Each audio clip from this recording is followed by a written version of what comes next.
balita na ika'y mawiwili. Mga nagbabagang kamao, mga So mga par, matapos nga po ang matinding bakbakan sa pagitan ni Rolando Romero kalaban ng alaga ni Manny Pacquiao na si Isaac Pitbull Cruz, kung saan mga idol nakuha po ni Pitbull ang panalo sa isang knockout. Sa naging tema naman ng bakbakan mga idol, round 1 pa lang pinasayaw na kaagad ni Pitbull si Romero sa laban. Alog talaga ito sa kanan ng Meksikano. Spaghetti legs kaagad ang tuhod ni Romero, pero nakasurvive naman siya mga idol sa round 1 at nakabawi sa mga sumunod na round. Pero pagdating naman ng round 7 mga idol, pinasayaw ulit ni Pitbull si Rolly Boy. Animoy babagsak na ito pero kumakapit pa rin mga idol. Pero pagdating sa round 8 mga idol, wala na. Finish na talaga si Romero. Pinulbos na talaga siya ng malupit ni Pitbull. Kaya panalo po mga idol ang Meksikano. At siya na po ngayon mga idol ang WBA Super Lightweight Champion. At nag-iisang alaga ni Manny Pacquiao mga idol na kampiyon sa kanyang promotion company.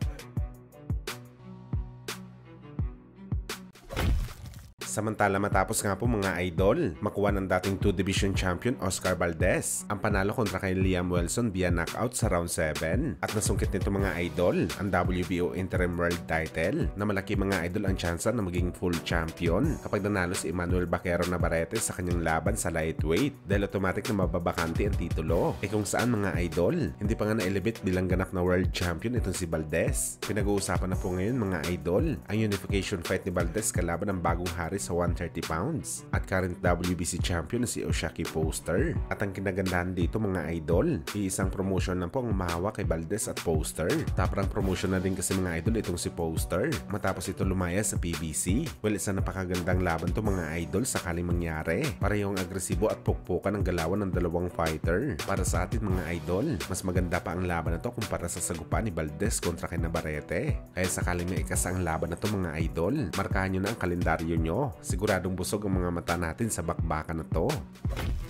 Sa kabilang banda naman mga idol, kasado na nga po ang bakbakan sa pagitan ng current WBC Lightweight Champion Shakur Stevenson kalaban ang fighter na nagpahirap dati kay Frank Martin na si Artem Harutyunyan, nagaganapin sa July 6 nitong taong kasalukuyan.